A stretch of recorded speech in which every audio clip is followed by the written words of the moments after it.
We are so lucky to have a startup CEO as part of the One Rental at a Time channel. We're going to change it up. We're not going to talk about Hemlane. We're going to talk to all the entrepreneurs in the world and get you advice straight from a CEO. How you doing, Dana? I'm great. Thanks for having me back. So a lot of people have the entrepreneur gene. They have this want, need, a desire. Gary V, maybe Cody Sanchez. Everybody's looking to start their own business. My SB small business loan concierge told me that 2 in 5 people want to start a business. I don't know if that's true. I'm just quoting what I was told. So you are a CEO. You have started a company. What kind of advice do you have for folks that are maybe on the cusp of that journey? Yeah, so first of all, every startup, I don't care if it's real estate related, tech related, search fund, whatever it is, it's actually sheer chaos at the beginning. There's a lot of there's a lot of ambiguity, and nothing goes to plan. Absolutely nothing goes to plan. However, there is one big. All right, you know what? Well, I'm sorry, Dana. I want to poke at that just a little bit. Yeah.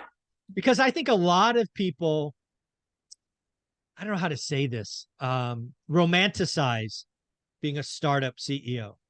Yeah. And I think a lot of people feel like they have to have the perfect pitch or product market fit or something. And they're just left stewing in this and they don't do anything. So what I think you're telling me is embrace the chaos, just get going, go after it. That's what I think you're telling me, but I wanted to see what you think.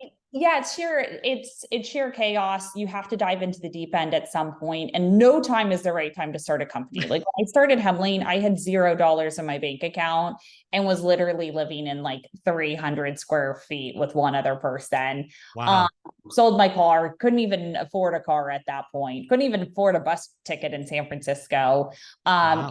I got a bike instead to go to and from my co-founder's place. So I want people to hear that. I mean, people talk about wanting to do all these things. What are you willing to do? She sold her car, got a bike. She couldn't afford a bus ticket, and she started a company. What's your excuse, people? Let's go. Sorry. It's so true. And there's never a right time to do it. And a lot of times also, if you stick in your existing job, because there's so much chaos in a startup, it's almost easier to not go into the startup, right? Because it's like, oh, I've got this plush job. I'm getting however many 6 figures in a salary. So I'm not going to leave to do the startup because there's never a right time to do it. You almost have to dive into that deep end and that ambiguity and be okay with that ambiguity. However, there's one difference I've seen for folks who make it in entrepreneurship and those who don't. Okay. And the biggest thing I've seen is having structure. And it's interesting because a lot of times when you talk to founders, a lot of them are very visionary, right? Like they're thinking of something that's never been built. They're creating a new category in a space, similar to what we did here at Hemlane. But at the same time, they can figure out how to get there. And that's where the structure is super important. So if it's real estate related and you say, hey, I saw this real estate mogul, or you mentioned like Cody Sanchez, who's tons of different businesses, constantly starting or building or taking over businesses. It's always saying, here's where I'm going in the vision, but mapping out the plan to get there. And the founders I always see that are stuck in that first stage and never getting out of it are never able to put that together from, hey, how do I get from where I am to that vision? And so the reason I bring up structure is there's a couple of things you need to do. You really need to have a cadence and everything documented. Everything, hey, Michael's responsibility in the business is to do X, Y, and Z. Here's when we anticipate this should be done. Here's the check-in date. Now there's chaos. So Michael may come to me and say, hey, Dina, I've done it. I've gotten 2 weeks into this. And this is not going to work. And here's exactly why. And I think we need to change this plan. So plans shouldn't be a business plan. It should be a business model. Like it's constantly changing, but you still need structure to it. Because if I give Michael something to do and 4 months go by and nothing's been done, or there hasn't been constant tracking every single day and every single week against what we're trying to accomplish, you're never going to get to that vision. And here's where I just love this because again, I was never a startup CEO. I don't pretend to do that, but I've taken products from whiteboards to 100 million bucks as the go-to-market guy, right? So I've done that 3 different times.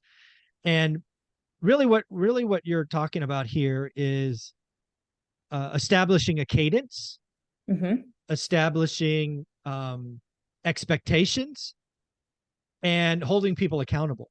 Yeah. Because again, when you're taking something from a whiteboard to, product market fit to 100 million bucks, every path is different. But if you just say, hey, Dan, that's your job, Mary, that's your job, Bob, go do this, and you just hope it all happens, you have no momentum, you have no compounding effect. You probably have 3 people going 3 separate directions, which just is complete chaos. And you end up with, it ends up on the whiteboard. It never makes it to the product. So you're so right. And again, it's not about being rigid. It's my job was to pull everybody one direction or maybe push, right? We're going to go that way. It's not that we can't pivot because there's a rock in the way, right? That when there's a rock in the way, we'll decide, do we blow it up? Do we dig a tunnel? Do we go over? Do we go around? Right? We'll figure that out together. But we are going to go that way until something changes and I make that change, right? It's really important. And I like that like sprint methodology, because let's just say you give someone something to do and it's going to take 4 months. You don't want to in month 2 or 3 kind of be wondering, hey, are we going to get there in month? How close are we? Yeah.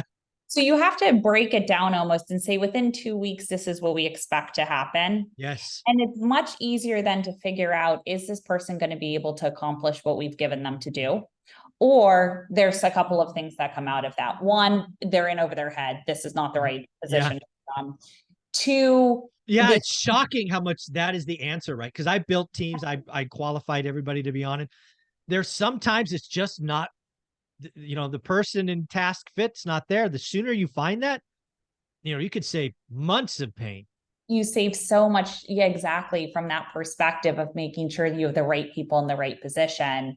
And then on top of that, you can also say very quickly within those 2 weeks or something that you've discovered something and that plan needs to change. And you can figure that out before the 4 months. Like you can fail faster. Yes. And that's what you want to do. And how I relate it to real estate is when people do not buy real estate is because they have this vision of always saying they're going to go out and buy real estate. But they have not put together a plan. They've not gone into, there's so many free project management tools out there. I mean, get G Sheets, like Google Sheets, and just do it in there. By this date, I'm going to have this. By this date, I'm going to have this. Map it all out into those 2-week sprints. And cancel your dinner on Saturday night or whatever it is because you're behind schedule. And if it's you and, your partner investing, great. Your jobs are these are mine. We're going to get back together. We're going to have a calendar invite on Sunday to talk about what we've done on Saturday. I love that. You got to check in.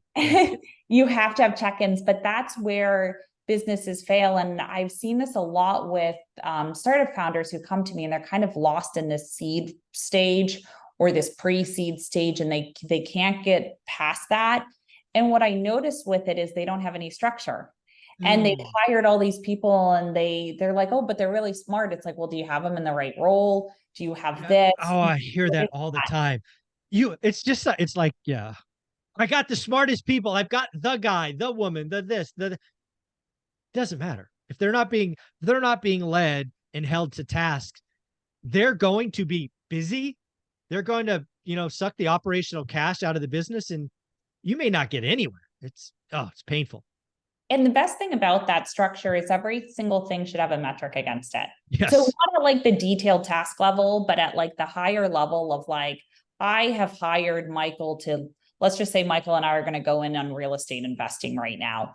I have hired Michael to find properties.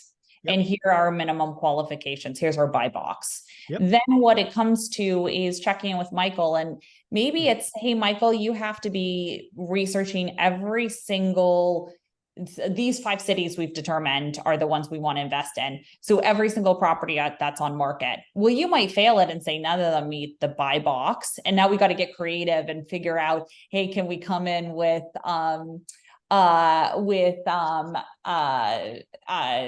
prices that are lower than what's been listed. Mhm. Maybe we're looking for things that are really days on market have been so long and target those, whatever it may Yeah. be. But having that check-in, and if Michael comes to that check-in and he's looked at one of the markets and he has an excuse of, oh, well, sorry, I got busy with other things. It's like, well, Michael, where are your priorities then? Yep. We're supposed to purchase this property this month.